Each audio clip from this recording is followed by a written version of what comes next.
Bonsoir à toutes et à tous, je suis Lamia Alami, hypnothérapeute et coach de vie. Dans cette capsule, je vais vous parler de la peur de réussir. Et il est important de redéfinir le mot peur. La peur est une émotion qui fait partie de nous et c'est normal d'avoir peur. La peur est là pour nous protéger, elle est utile, elle est même vitale à la survie.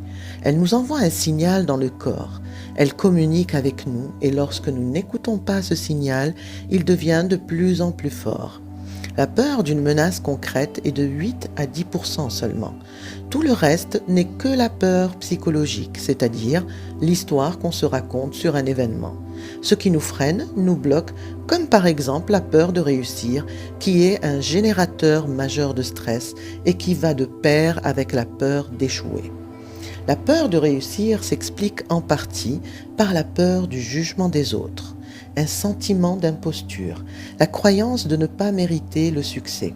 Que vont penser les autres si je réussis, ou que je ne mérite pas, ou encore que j'ai eu de la chance, que je ne suis pas à la hauteur, que je n'ai pas assez travaillé. Toutes ces interrogations sur cet avenir provoquent une forte anxiété et des vrais blocages. Ces doutes sur sa légitimité à faire partie des gagnants est la manifestation d'un manque chronique de confiance en soi. C'est ce qui déclenche le processus d'auto-sabotage qui mène à l'échec. La personne souffre d'un manque d'estime de soi car elle a intégré un message entendu maintes fois dans son enfance qu'elle n'arrivera à rien. La dévalorisation des autres devient de l'auto-dévalorisation. La véritable peur qui se cache derrière, c'est la peur du changement aussi.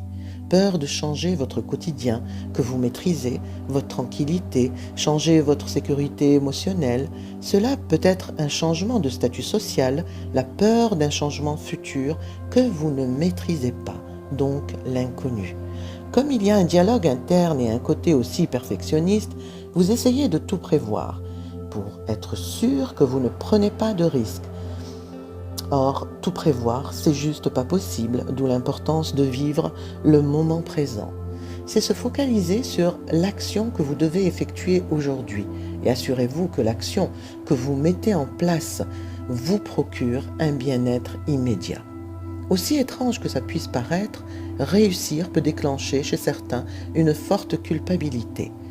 Il n'est pas simple d'assumer d'être différent des autres membres de la famille, de sortir du lot, de devenir quelqu'un d'important.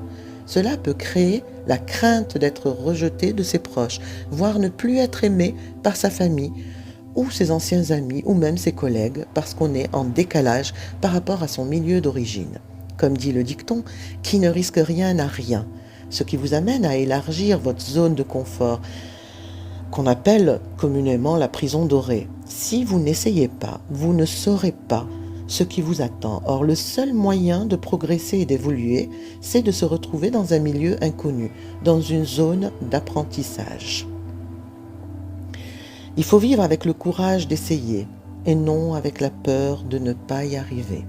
Je vous remercie de m'avoir écouté et n'hésitez pas à liker, commenter et partager cette capsule audio et à très vite pour une prochaine capsule.